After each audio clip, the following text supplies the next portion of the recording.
नमस्कार, आप देख रहे हैं एनडीटीवी इंडिया। हमारी खास पेशकश के साथ मैं हूं अनंत भट्ट। यूक्रेन रूस युद्ध के बीच शांति स्थापना के लिए भारत को उम्मीद भरी निगाहों से देखा जा रहा है। इस युद्ध के दौरान भारत हमेशा शांति के पक्ष में रहा। रूसी राष्ट्रपति पुतिन हो या यूक्रेनी राष्ट्रपति जेलेंस्की, पीएम मोदी ने बिना किसी लाग लपेट के दोनों को शांति का संदेश दिया।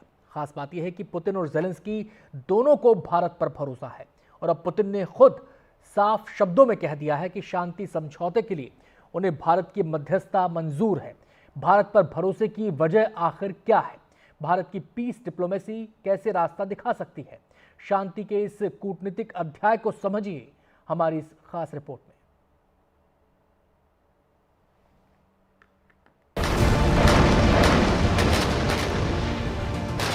30 महीनों से लगातार चलता एक युद्ध, रूस यूक्रेन युद्ध में भीषण तबाही। अब तक 80,000 से ज्यादा सैनिकों की मौत। क्या रुक सकेगा रूस यूक्रेन युद्ध? क्या भारत बन सकता है पंच परमेश्वर? क्या प्रधानमंत्री नरेंद्र मोदी की मध्यस्थता से बनेगी बात? क्या पुतिन ने लगा दी पीएम मोदी के नाम पर मुहर?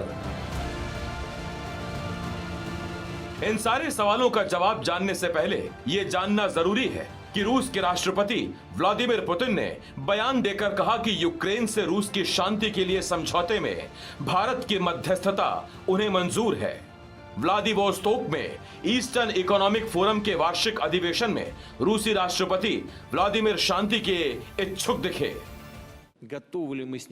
क्या हम यूक्रेन के साथ बातचीत के लिए तैयार हैं? हमने ऐसा करने से कभी इनकार नहीं किया, लेकिन कुछ फिजूल मांगों के आधार पर नहीं, बल्कि उन दस्तावेजों के आधार पर जिन पर सहमति हुई थी और वास्तव में इस्तांबुल में 2022 में हस्ताक्षर किए गए थे। जिस इस्तांबुल समझौते की बात रूसी राष्ट्रपति पुतिन कर रहे हैं, वो दरअसल मार्च 2022 में हुआ था, यानी युद्ध शुरू होने के चंद दिनों बाद ही। लेकिन एक तरफ जहां रूस और यूक्रेन ने उस समझौते की तारीफ की, तो दूसरी तरफ उसकी अनदेखी भी की गई। दरअसल यूक्रेन के राष्ट्रपति वोलोडिमिर जेलेंस्की ने पुतिन के नेतृत्व वाले रूस के साथ बातचीत पर रोक लगा दी। इसीलिए इस्तांबुल को आधार बनाकर पुतिन ये बताना चाहते हैं कि शांति के रास्ते का पत्थर रूस नहीं बल्कि यूक्रेन है। अंतिम यूक्रेनी तक लड़ते रहे, क्योंकि वो अभी भी लड़ रहे हैं। और कभी कभी मुझे ऐसा लगता है कि जो लोग यूक्रेन पर शासन करते हैं वह किसी प्रकार के अलायंस या विदेशियों की तरह हैं। अगर सख्ती से कहें तो वो सोचते ही नहीं, मैं गंभीर हूँ। आप समझते हैं ऐसे नुकसान बहुत बड़े हैं। वे आगे क्या करेंगे मुझे भी समझ नहीं आ रहा। अब उन्हें बच्चों को भर्ती करने की जरूरत है, जैसे जर्मनी में फांसीवादियों ने किया। हिटलर यूथ का निर्माण किया, लेकिन इससे समस्या का समाधान नहीं होगा। लेकिन 2.5 साल तक चलने वाले थकाऊ युद्ध के बाद अब शांति की बात होने लगी है। इसमें भारत दुनिया का इकलौता देश है जिसने पूरी शिद्दत से शांति की पहल की है। इस कड़ी में प्रधानमंत्री नरेंद्र मोदी दुनिया के इकलौते ताकतवर नेता हैं जिन्होंने रूस और यूक्रेन दोनों देशों की यात्रा की और दोनों देशों से शांति की अपील की। एक्सेलेंसी, युद्ध हो, संघर्ष हो, आतंकवादी हमले हो, मानवता में विश्वास करने वाला हर व्यक्ति जब जानहानि होती है तब बहुत पीड़ित होता है। लेकिन उसमें भी जब मासूम बच्चों की कत्ल होती है, मासूम बच्चों को मरते हुए देखते हैं, तब हृदय छलनी हो जाता है और वो दर्द बहुत भयानक होता है। एक्सेलेंसी, एक मित्र के नाते मैंने हमेशा कहा है कि हमारी भावी पीढ़ी के उज्जवल भविष्य के लिए शांति सर्वाधिक आवश्यक है। लेकिन मैं ये भी जानता हूं कि युद्ध के मैदान में समाधान संभव नहीं होते। बम, बंदूक और गोलियों के बीच समाधान और शांति वार्ताएं सफल नहीं होती हैं और हमने वार्ता के माध्यम से ही शांति के रास्ते अपनाने होंगे। और शांति की बहाली में भारत हर संभव सहयोग करने के लिए तैयार है। कि युद्ध की सबसे पहली कैजुअलिटी ट्रूथ होगा, लेकिन जब आज मैं उन बालकों की स्मृति में बनाए हुए म्यूजियम को आपके साथ जाकर के अपने श्रद्धा सुमन अर्पित कर रहा था तो मेरा मन भर आया था, दिल को गहरी चोट पहुंची थी। और मुझे लगता है कि युद्ध की सबसे पहली कैजुअलिटी किसकी होती है तो निर्दोष बालकों की होती है, और वो बहुत दर्दनाक होता है। किसी भी सुसंस्कृत समाज में जो मानवीय मूल्यों में विश्वास करते हैं उनके लिए है, और जो एक संवेदनशील व्यक्ति होते हैं उनके लिए है। इस प्रकार की घटनाएं कतई स्वीकार नहीं हो सकती हैं। दुनिया में मानवीय मूल्यों में विश्वास करने वाला कोई भी व्यक्ति इसको स्वीकार नहीं कर सकता। वैसे पुतिन ने मध्यस्थता के लिए भारत के अलावा चीन और ब्राजील का भी नाम लिया था, लेकिन लोगों का विश्वास भारत पर ही आकर क्यों ठहर जाता है, इसको भी समझिए।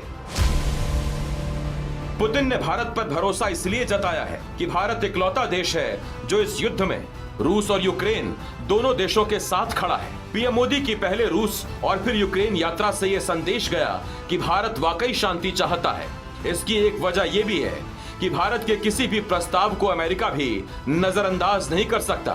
रूस को भारत पर इसलिए भी भरोसा है कि जहां अमेरिका जैसे देश ने रूस पर कई पाबंदियां लगाई, वहीं भारत ने अपने रिश्ते को कमजोर नहीं होने दिया। रशिया इंडिया के मतलब बीच में बहुत ही मतलब एक खास रिलेशनशिप है, वो बहुत साल से चल रहा है। तो वो एक इनफैक्ट ही हैज सेड, उन्होंने लास्ट विजिट में बोला था कि रशिया हमारे जो ट्रस्ट का जो बॉन्डिंग है वो तो बहुत ही महत्वपूर्ण एक लिंक है। तो नेचुरली प्रेसिडेंट पुतिन तो समझते हैं किसी को जो वो मानते हैं कि इनको वॉर का एंड की हम लोगों को खुद चाहिए ये वॉर खत्म करे, क्योंकि हमारा इंटरेस्ट है, हमारा डिफेंस इंटरेस्ट है। तो पुतिन को ये दो चीज है, एक तो वो ट्रस्ट फैक्टर है और दूसरा फैक्टर है डिपेंडेंसी। उनको अच्छी तरह पता है कि जो रशियन डिफेंस की पार्ट जो है हमें बहुत जरूरी है, उसके बिना हमारे अभी चीन के साथ जो कुछ भी लड़ाई तो नहीं हो रहा है लेकिन हो सकता है। तो ये डिपेंडेंसी उनको वो भी तो जानते हैं, तो वो चाहते हैं कि भारत उनके ये मतलब यूक्रेन के लड़ाई में मीडिएशन नहीं, एक मीटिंग होगा तो ये सबके लिए अच्छा है। भारत पर विश्वास तो यूक्रेन के राष्ट्रपति जेलेंस्की को भी है, लेकिन जेलेंस्की को रूसी राष्ट्रपति व्लादिमीर पुतिन पर रत्ती भर यकीन नहीं दिखता। चूंकि पुतिन पर हम कब्जा कर रहे हैं और अपने क्षेत्रों के बारे में नहीं सोचते हैं, हम अच्छी तरह से समझते हैं कि वास्तव में यही मामला है, क्योंकि हम रूस की वायु रक्षा को जानते हैं। उन्होंने हमारे ऊर्जा क्षेत्र पर हमला किया था, तो हम उनके ऊर्जा क्षेत्र पर हमला कर रहे थे। हमने उनके सैन्य हवाई अड्डों पर हमला किया है।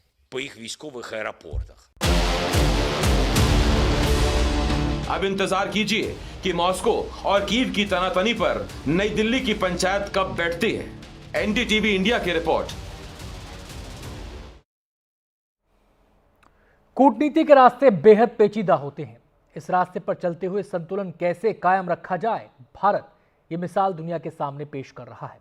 भारत का ये कूटनीतिक संतुलन रूस यूक्रेन युद्ध में भी दिखा और इजराइल हमास जंग में भी। भारत अगर इजराइल पर हमास के हमले की आलोचना करता है तो फिलिस्तीन के लिए मानवीय मदद भी भेजता है। इजराइल के साथ गहरे रिश्ते कायम रखता है तो ईरान का हाथ भी मजबूती से थामे रखता है। संतुलन की एक कूटनीति विश्व पटल पर भारत को एक अलग ही स्थान प्रदान करती है और दुनिया उसे शांति पुंज के रूप में देखती है।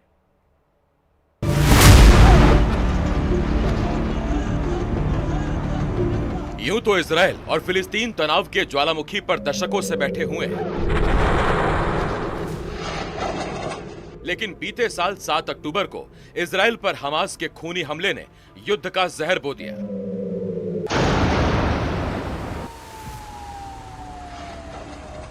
सात अक्टूबर को इजराइल गाजा सीमा पर हमास के आतंकी हमले में 1200 से ज्यादा लोग मारे गए थे। जवाब में इजराइल ने भी बम बरसाना शुरू किया, जिससे एक झटके में 13,000 से ज्यादा लोग जान से हाथ धो बैठे। इस पर दुनिया दो खेमों में बंटने लगी, लेकिन भारत का रुख साफ रहा। गलत को गलत कहो, सही का समर्थन करो। इसीलिए भारत पर अगर रूस और यूक्रेन दोनों को भरोसा रहता है तो इजराइल और फिलिस्तीन को भी। पूरा दुनिया सफर कर रहा है वॉर के वजह से, क्योंकि आपको पता है जैसे इन्फ्लेशन हो रहा है, बहुत ही सीरियस इन्फ्लेशन हो रहा है। आपको खुद पता होगा कि आलू प्याज का दाम क्या है आजकल। तो ये इन्फ्लेशन का एक चीज है। दूसरा बात, फर्टिलाइजर का प्राइसेस हो गया, वो भी इन्फ्लेशन में होता है। और ग्लोबल इकोनॉमी जो कोविड से थोड़ा सा बाहर आके थोड़ा ठीक हो रहा था, फिर नेगेटिव में गया। तो अगर भारत चाहते हैं कि हम वो 4 ट्रिलियन इकोनॉमी पहुंचे, जब तक ये वॉर और ये सब खत्म नहीं होगा, वो बड़ी मुश्किल की बात है। तो हमारा इंटरेस्ट सिर्फ इकोनॉमी पर है और कुछ नहीं।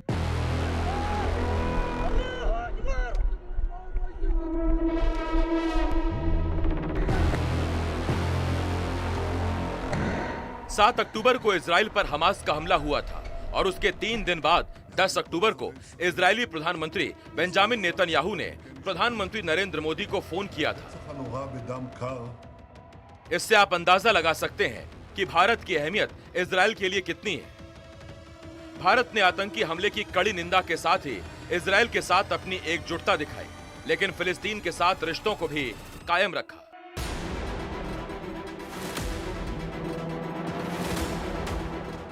भारत ने कभी हमास को आतंकवादी संगठन नहीं कहा। भारत अमेरिका और ऑस्ट्रेलिया के साथ मिलकर बमबारी को रोकने का आह्वान करता रहा। भारत ने इजराइल के साथ फिलिस्तीन के बीच मानवीय विराम के लिए पहल की। एक तरफ इजराइल के साथ सहानुभूति का संबंध रखा तो दूसरी तरफ फिलिस्तीनी लोगों की भरपूर मदद की।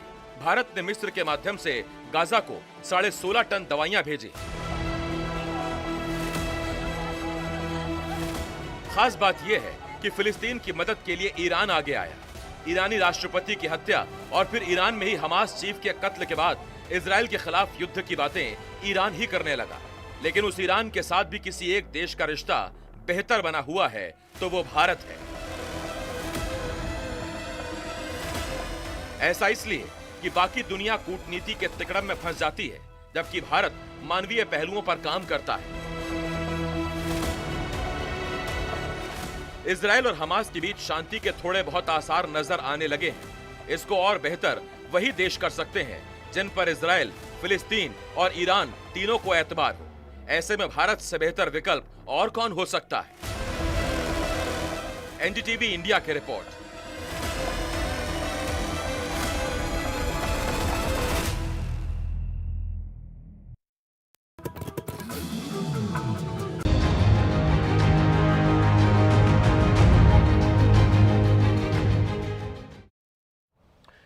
बात सिर्फ यूक्रेन, रूस या इजराइल फिलिस्तीन की नहीं है, बल्कि समूची दुनिया भारत का लोहा मानती है।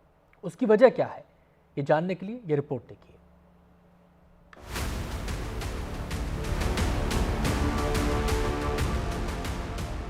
जिस देश को अमेरिका भी दरकिनार नहीं कर सकता वो है भारत। जिस देश की धमक G8 की बैठक में साफ साफ दिखी वो है भारत। संयुक्त राष्ट्र में जिस देश के बयान को संजीदगी से सुनती है दुनिया वो है भारत। इसीलिए इजराइल फिलिस्तीन की जंग हो या रूस यूक्रेन का युद्ध, हर जगह शांति के लिए उम्मीदों की आंखें भारत की तरफ ही देख रही हैं। इसकी वजह यह है कि भारत की नीति कभी भी विस्तारवादी नहीं रही। भारत कभी भी किसी खेमेबंदी का हिस्सा नहीं बना। भारत का बड़ा बाजार कारोबार के लिहाज से भी दुनिया की पसंद है और भारत दुनिया के कमजोर देशों को भी मौका मिलने पर विश्व मंच के केंद्र में खड़ा कर देता है। और यह बात तब दिखी जब भारत के हाथों में G20 की बागडोर थी। तो प्रधानमंत्री नरेंद्र मोदी ने अफ्रीकी देशों के समूह को G20 का सदस्य बनाया था। एनडीटीवी इंडिया की रिपोर्ट।